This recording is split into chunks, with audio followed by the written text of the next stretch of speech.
वोच्छामि समणलिंग पाहुड सत्सं समासेन नमः श्रीमज्जिनेन्द्राय नमो विमल सुंदरी नमो गुरुवरेण्याय नमः सन्मति सिंधवे नत्वा श्रीकुंदकुंजार्यं जिनवाणी सरस्वती क्रियते स्वल्पबोधेन लिंगपाहुडवृत्तिका श्रीकुंदकुंदार्यति सरस्य कृतिवरेण्या भूमिलिंगपाहुडम् तदीयटीकां श्रवण प्रबोधिनी करोमि भक्त्या सुरवाचि संस्कृति नमो हरिहंसाय नमो श्रीकाणं नमो माययाणं नमो गच्छायाणं नमो मे सर्वेषां। जय बोलिए अनंतानंद सिद्ध परमेष्ठी भगवान की जय। देवाधिदेव श्री आदिनाथ भगवान की जय। परम पूज्य आचार्य श्री कुंद कुंद देव की जय। परम पूज्य वात्सल्य रत्नाकर गुरुदेव आचार्य श्री विमल सागर जी मुनि महाराज की जय। अहिंसा में जैन धर्म की जय।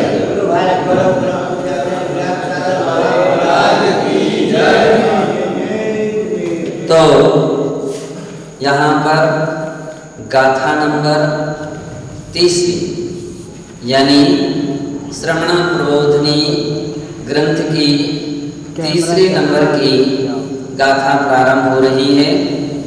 और इस गाथा में आचार्य श्री कुंद देव लिखते हैं, बतलाते हैं अथ द्रव्यलिंगी मुनि पाप मोहित मति मुनि बाह्य वेशम उपहासास्पदं करोति सा बाह्य लिंगम विनाश्यतीति ग्रंथकारः प्रोपयन्ति।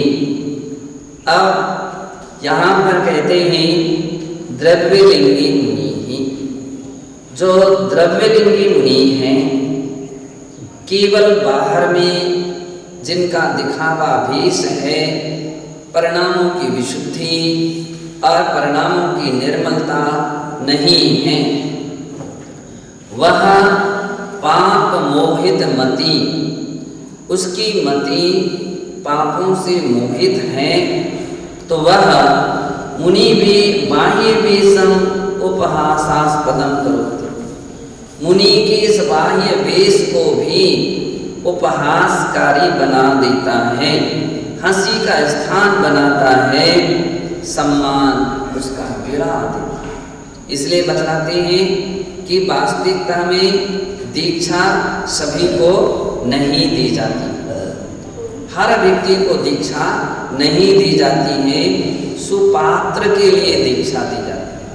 सुपात्र वो व्यक्ति कहलाते हैं कि जो उस दीक्षा के महत्व को समझें। क्यों? यह मुनि अवस्था भगवत अवस्था मानी गई, जिनेन्द्र भगवान की वेश माना गया है, जिनलिंग माना गया है। इस जिनलिंग को धारण करके जो मुनि की मर्यादा तोड़ देता है, उनके सम्मान गिरा देता है और मर्यादा तोड़ कर देता है, पाप मोहित मति, जिसकी मति पाप आदि में संलग्न रहती है, वह द्रव्यलिंग मुनि पद से हंसी कराता है। और सा बाह्यलिंगम विनाश्यति, और अंत में जाकर के वह बाह्यलिंग को भी छोड़ दे। कभी कभी अपन देखते हैं ऐसे लोग देखते हैं जिन्होंने संयम की कीमत नहीं, जिन्होंने संयम का सम्मान नहीं रखा, जिन्होंने संयम की मर्यादाएं नहीं रखी, तो वे जबरदस्ती के बिना भाव के मुनि तो बन जाते हैं, लेकिन ज़्यादा समय तक टिक नहीं पाते। कहीं ना कहीं एक ऐसा समय आता है कि वे संयम को छोड़ देते हैं, संयम से विचलित हो जाते हैं। तो ऐसा आचार्य महाराज कहते हैं कि वे बाह्य लिंग को भी विनष्ट कर देते हैं। ऐसा आचार्य श्री कुंद देव गाथा में कहते हैं। जो पावन मोहित मदी, जो पावन मोहित मदी, जो पावन मोहित मदी, जो पावन मोहित मदी, लिंगम हेतुण जिणवरिंदाणम, लिंगम हेतुण जिणवरिंदाणम, उपहसति लिंग भावम, उपहसति लिंग भावम, उपहसति लिंगी भावम, उपहसति लिंगी भावम, लिंगम नासीदि लिंगीणम, लिंगम नासीदि लिंगीणम, लिंगम नासीदि लिंगीणम, लिंगम नासीदि लिंगीणम, जो पावन मोहित मदी, लिंगम हेतुण जिणवरिंदाणम, उपहसति लिंगी भावम, लिंगम नासीदि लिंगीणम। कहते हैं जो पाव मोहित मति, जिनकी मति पाप में मोहित रहती है, वे पाप मोहित मति कहलाते हैं। अर्थात जिसकी बुद्धि, जिसका ज्ञान, जिसका विचार पाप में लगा रहता है, मन पाप कार्य में लगा रहता है, वे पाप मोहित मति हैं। ऐसे जीव जिणवरिंदाणम लिंगम हेतुण, जिनवरिंद्र का, जिनेन्द्र भगवान का यह पवित्र वेश को धारण करके उपहसति लिंग भावम, लिंगी भाव, वह उस मुनि अवस्था की हंसी करता है, हंसी करता है कि पद उपहास का स्थान नहीं, वास्तविकता में ये पद तो पूजा का स्थान है। किसका स्थान है? पूजा का है, परमेष्ठी पद कहलाता है।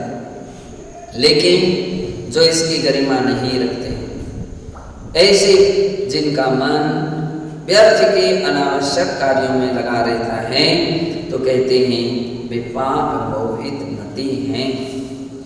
लिंगम नासीदि लिंगीणम, ऐसा वो लिंगी वेश धारण करने वाला उस वेश का विनाश कर देता है। इसलिए परम पूज्य गुरुदेव आचार्य विमल सागर जी महाराज, आचार्य श्रीमती सागर जी महाराज बोलते थे कि कभी भी इस पद की कभी अवहेलना नहीं करना चाहिए, कभी भी नहीं तो एक दिन ऐसा हो जाएगा छूट जाएगा। एक महाराज थे, तबे कोई बात बिगड़ जाए, कुछ भी हो जाए, सो बोलते थे, बोलने लगते थे, जा धरी पीछे, जा धरी, हमें नहीं, हमसे नहीं, हम नहीं कर सकते। महाराज बोलते थे ऐसे भाव स्वप्न में भी नहीं लाना चाहिए, ऐसे भाव कभी नहीं लाना चाहिए, नहीं तो एक दिन छूट ही जाएगी। तो भी बस छुड़ाओ जिनको जो कुछ, ऐसा करने लगते थे। अंत में जाकर के एक दिन ऐसा आ गया, संयम छूटे, बीमार अब भाव रहित थे, ज़्यादा उनकी पवित्र भाव नहीं थे। हॉस्पिटल में भर्ती हुए और उसमें भर्ती होने के उपरांत भी वही हॉस्पिटल में ही अरहंत नाम सत्य। कहने का अर्थ है इतनी ऊंचे पद को पा करके अपने भाव नहीं गिराना चाहिए। भाव गिरे तो तुरंत संभलना चाहिए, भगवान का स्मरण करना चाहिए, जाप करना चाहिए, प्रभु हे भगवान ऐसे भाव क्यों हो रहे हैं, ऐसा बोलना चाहिए, ऐसे शब्द क्यों निकल रहे हैं। तो पश्चाताप करना चाहिए। ऐसे स्वप्न का अपन लोग प्रायश्चित लेते हैं। किसका प्रायश्चित लेते हैं? स्वप्न। स्वप्न में अगर किसी ने संयम विरुद्ध काम कर लिया तो उसका प्रायश्चित लेते हैं कि मुझे प्रायश्चित दे दी, भोजन कर लिया हमने, मार दिया हमने, इसको तकलीफ दे दिया हमने, ये काम कर लिया, चोरी कर लिया, प्रायश्चित। बोले स्वप्न का प्रायश्चित और जागृत का। बोले स्वप्न का तो प्रायश्चित हो जाएगा और संभल जाएगा, लेकिन जागृत में होश में इस प्रकार की बात करेगा, अपनाएगा, वो नहीं समझ। नासी कुंद कुंद देव कहते हैं ओ लिंगम नासीति, वो एक दिन उस पद को विनष्ट कर देगा, पद से भ्रष्ट हो जाएगा।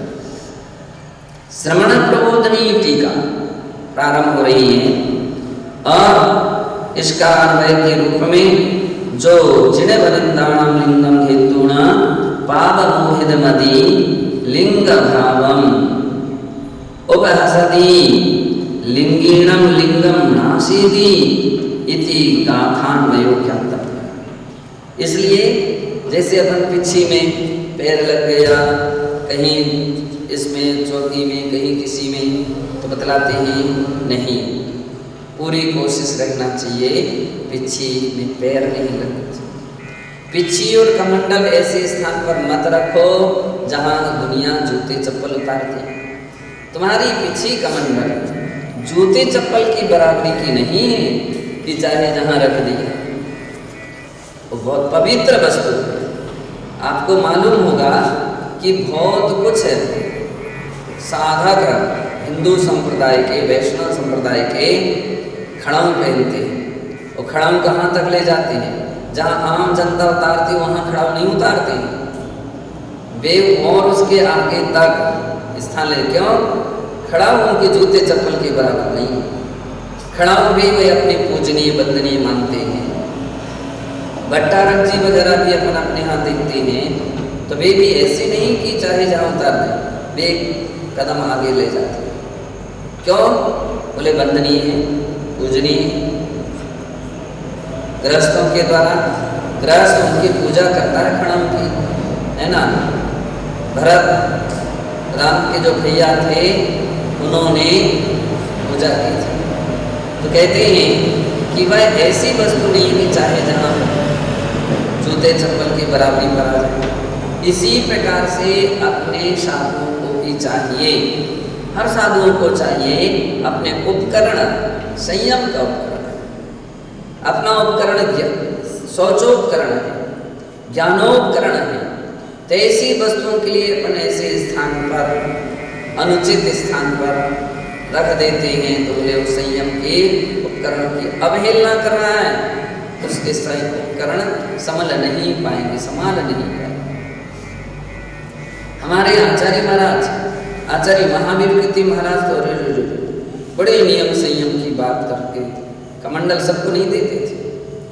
बोले जो अष्टमूलों का धारी हो, क्या क्या नियम के धारी हो, उसको कमंडल देते थे, कमंडल ही नहीं देते थे। आचार्य महाराज सरमती सागर में जो जूते चप्पल पहने हो उसको कमंडल नहीं देते। मैं तो उन्हीं की परंपरा पालन कर रहा हूँ। उनका कमंडल धोखा हो जाए सो कह नहीं सकते हैं, लेकिन भी नहीं, पवित्र वस्तु है, गुरुदेव की वस्तु है और संयम का उपकरण है, तो चाहे जिसको नहीं दे सकती, उचित व्यक्ति के हाथ में, उचित व्यक्ति के हाथ में देना चाहिए, उचित स्थान में रखना चाहिए। चाहे जहाँ रख दिया व्यक्ति जूते चप्पल उतार रहा है अथवा पैर लगते चले जा रहे हैं, नहीं अगर यहाँ से कोई निकल रहा है और हमको मालूम है कि इसके पैर वगैरह लग सकते हैं, ठीक साइड में रखेंगे। इस तरफ से कोई निकल रहा तो इस तरफ रखेंगे, और अधिक अचर अगर तुम सामने रखेंगे। किसी के पैर वगैरह अपने उपकरण में लगे और अपन अपने उपकरण की कीमत नहीं करें, ये ठीक है। किसी को आंखें नहीं दिखा सकते हम कि तुम देख करके नहीं चलते थे, हमारा कमंडल रखा था, हमारी मिर्ची रखी थी, नहीं, आप उसको नहीं कह सकते। अपने आप को कहो कि हमने ऐसे स्थान पर क्यों रखा, अपने आप को संभालो, हम इस तरफ से आ रहा था तो इस तरफ से रख दें। इतनी चौकन्ना रहना चाहिए कि अपने उपकरण की अभिनय ना हो जाए। खाली पीछे कमंडल नहीं, चटाई, अपनी चटाई पर गृहस्थों को नहीं बैठा सकते, अपनी चटाई पर गृहस्थों को नहीं बैठा सकते, अपने पाटे पर गृहस्थों को नहीं बैठा सकते, नहीं तो आपकी कोई गरिमा नहीं रहेगी। व्यक्ति आए और बैठो, बैठ गए तो आप में और उसमें कोई अंतर नहीं रहा। वो तो असंयमी है सो है, आपने भी असंयम का सम्मान कर दिया। हम संयमी को तो बोल सकते हैं, किसी मुनिराज को बोल सकते हैं कि आप आओ यहाँ पर बैठो, लेकिन असंयमी के लिए नहीं बैठते। कभी कभी कुछ लोग भैया वृत्ति के लिए आते हैं तो वे कहने लगते हैं, महाराज पाटे पर चढ़ जाऊंगा, ये तुम्हारे लिए नहीं, तुम्हें चढ़ना तो पड़ेगा, चढ़ सकते हो तो कपड़ा उतारना, दीक्षा लेनी पड़ेगी, फिर चढ़ जाओ, कोई दिक्कत नहीं, हमारे जैसे बनो। गरिमा रखना चाहिए, अपनी उपकरण की गरिमा, तो अपने उपकरण की जितनी गरिमा रखेंगे दुनिया आपके सम्मान की उतनी गरिमा रखेगी। और आप जो व्यक्ति इतना गिरा देता है इतना सम्मान, तो फिर तो दुनिया आकर के वैसे बैठना शुरू कर देगी। दोनों में खास अंतर ही नहीं नजर आता। श्वेतांबरों के यहाँ भी उनके पाटे तक को नहीं छू सकते, तखत आदि, विशेष करके बिलिंगी पाटे से स्पर्श नहीं करते, पाटे से नहीं करते। तो ये मर्यादा है कि अगर कोई महिला भी किसी महाराज के तखत को अगर छूती है तो महाराज तखत के साइड दूर करेंगे, दूर से करेंगे। पाटे हो, तखत हो, चटाई हो, दूर से, है ना।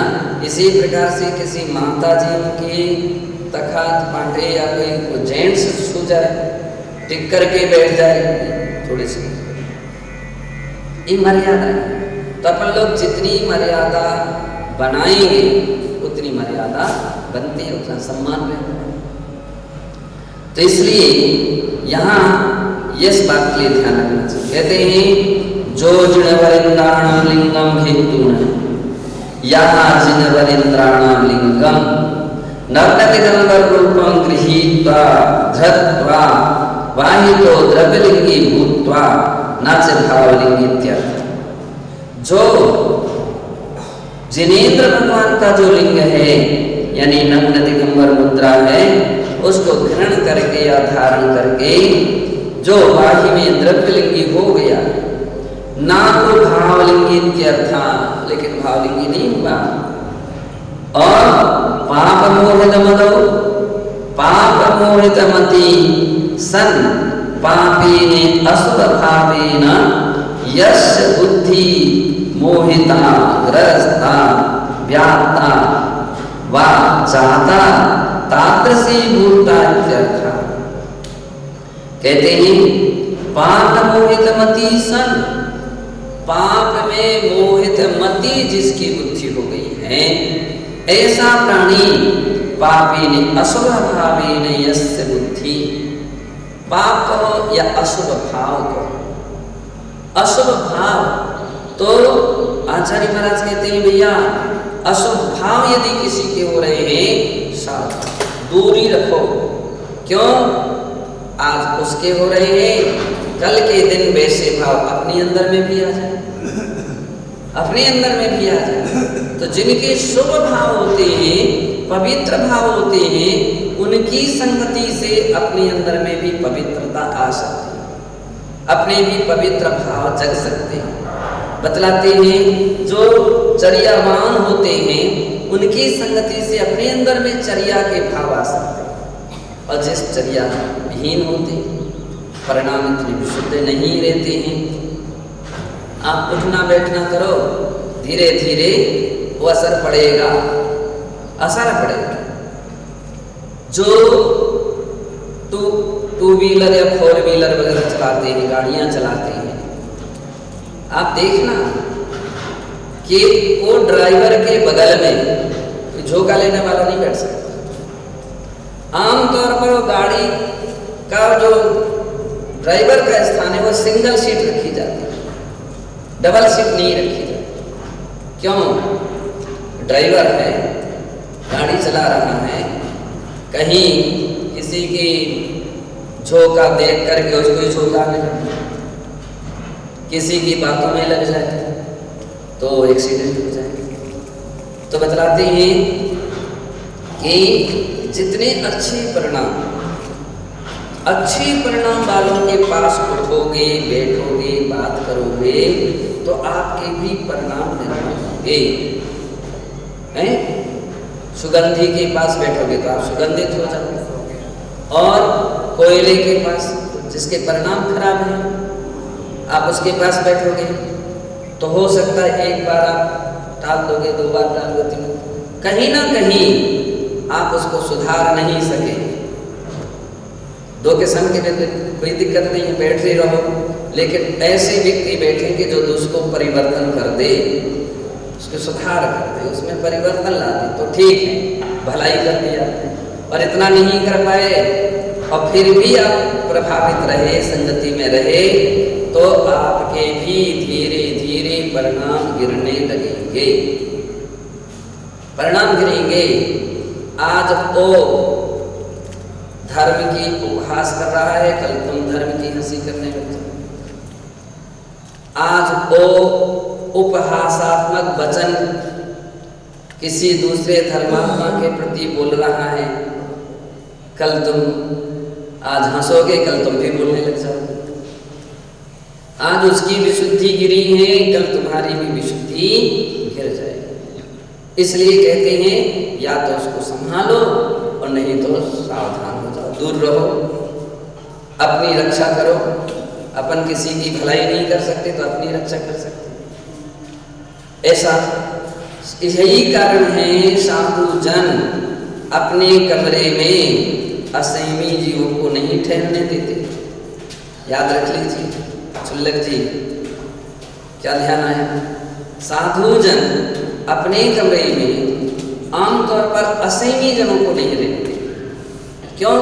असंयम जैसी प्रवृत्ति अपने अंदर आ सकती है, संयमियों को हम स्थान देते हैं। महाराज रुक जाएं, त्यागी वृत्ति कोई साधु जन है उनको रुक जाएं, त्यागी वृत्ति उससे अपने संस्कार बनेंगे। असंयमी तो असंयमी है, वो सोता रहेगा तो तुम भी सोते रहोगे, और संयमी रहता तो जगाएगा कि चलो सामाजिक कट्टे में प्रतिक्रिया कटे। जब कटनी में सबसे पहले विद्यासागर जी महाराज का संघ आया था, वह प्रवेश ही था बुंदेलखंड में। तो हम लोगों की ड्यूटी लगी थी वहाँ पर, तो 4-4 लड़कों की ड्यूटी रहती थी। कोई महाराज आते थे तो उनके कमरे में सोने की ध्यान रखने के लिए, तो हम लोग महाराज उठो यहाँ से, यार कैसे तुमने बिछा लिया बाहर दहला। ज्यादा सोचा बचा के महाराज ने कहा सुना, हम लोग ने उठाया दहला में बिछा लिया। तो उस समय तो हम लोग यही समझते थे कि शायद अपन लोग बातें करते हैं या शोरगुल करते हैं तो महाराज को डिस्टर्ब, इसलिए अपन बाहर बैठ। लेकिन जब अध्ययन किया तो मालूम चला कि इसके पीछे ये सिद्धांत है, असंयमी संयमियों के बीच में नहीं, संयमी असंयमियों के बीच में नहीं होना चाहिए। अगर संयम की अभिलाषी है कोई, उठाना है उसको सिखाने के लिए बहुत अच्छी बात है, लेकिन संयम की अभिलाषा नहीं है, सावधान, दूर रखो। तो कह रहे हैं कि ऐसा असुर भावेन यस्य बुद्धि मोहिता पाप मोहित मति सन, जिसकी बुद्धि पाप में मोहित है। पापी ने अशुभ भावेन यस्य बुद्धि मोहिता, अशुभ भाव से जिसकी बुद्धि मोहित है। ग्रस्ता व्याप्ता जाता, ग्रसित है, व्याप्त है। तादृशो भूत्वा इत्यादि, वह उसी प्रकार से हो जाता है, ऐसा जानना चाहिए। पाप मलिन बुद्ध्या सा हिंसा मृषा चौर्य कुशील परिग्रहादि निंद कर्म सूरतो भवति। पाप से जो मलिन बुद्धि जिसकी होती है वह हिंसा, झूठ, चोरी, कुशील, परिग्रह इत्यादि निंद कर्म में तल्लीन रहता है। रत्नत्रय प्रतिकूलम पंचेंद्रिय विषय सेवना वरण चरणम सेवते।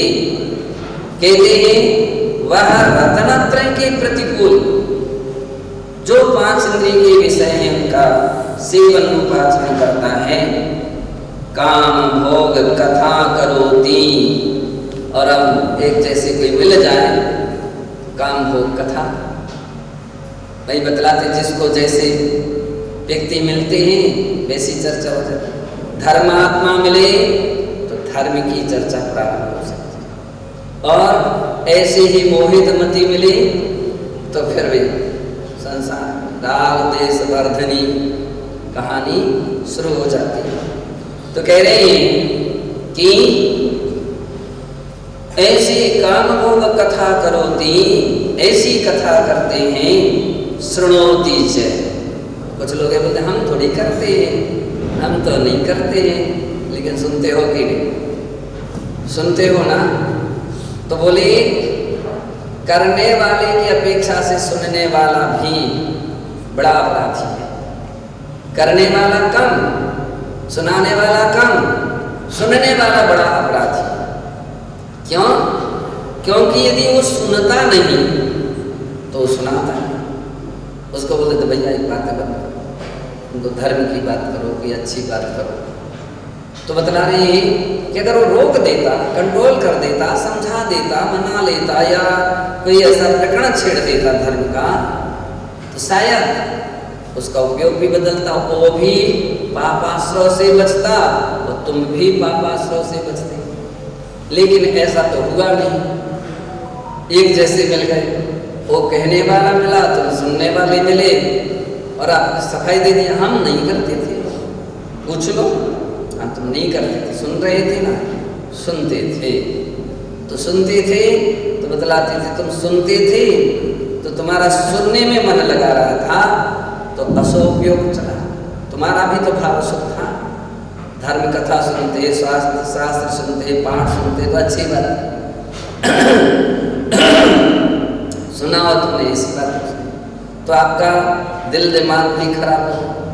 क्योंकि नियम से अशुभ बातें व्यक्ति के मन मस्तिष्क तक पहुंचती हैं और वे उसको प्रभावित करती हैं, प्रभावित करती हैं।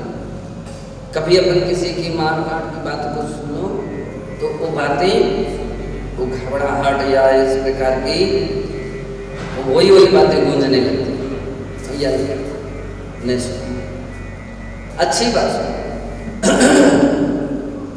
तो आपने बुरी सुनी तो उसने, तुम्हारा भी मन खराब हुआ, उसका भी मन खराब हुआ। और विशेषता ये है, बतलाते हैं बुरी बात दिल दिमाग में रहती भी नहीं। कोई किसी की बुरी बात सुनी, उनमें लड़ाई हो गई, उनमें झगड़ा, उनमें ऐसा हो गया, अब वो दूसरे से जाएगा सो सुनाएगा, उनके पास जाएगा सो सुनाएगा, उनके पास जाएगा। क्या होगा? तुमने और अपनी अशुभ परिणति को और वितरण कर दिया। अगर इतनी जल्दी हमारे अंदर में अच्छाई के संस्कार नहीं, 1 घंटे स्वाध्याय चला, अब 1 घंटे के अच्छे की स्वाध्याय की बातें याद नहीं रही,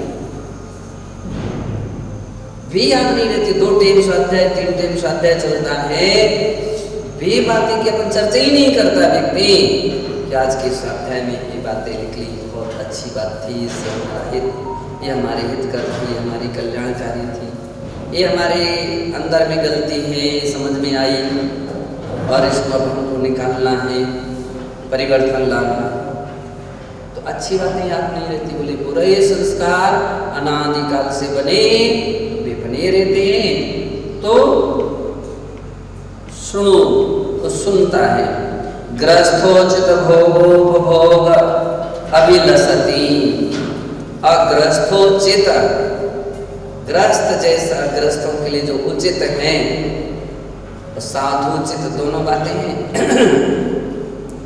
आप काम भोग या संसार की बातें सुनोगे तो बातें आपके दिल दिमाग में घूमेंगी, वैसी अभिलाषा जगेगी। और साधुचित बातें सुनेंगे तो साधु जैसी भावना जगेगी, वे ही बातें अपने दिल दिमाग में घूमेगी। तदर्थम प्रयतते च, इस प्रकार इसके लिए उसके लिए प्रयत्न करता है। एवं विविध गरहा कृत्येषु निरता, इस प्रकार से वह जीव विविध गरहा कृत्य, निंदनीय जो कार्य रहते हैं, बुरे कार्य रहते हैं, उनमें निरत होता है। सा श्रवणाभासाये, वो श्रवणाभास, श्रवण जैसा दिखता है लेकिन वास्तविकता में श्रवण नहीं है।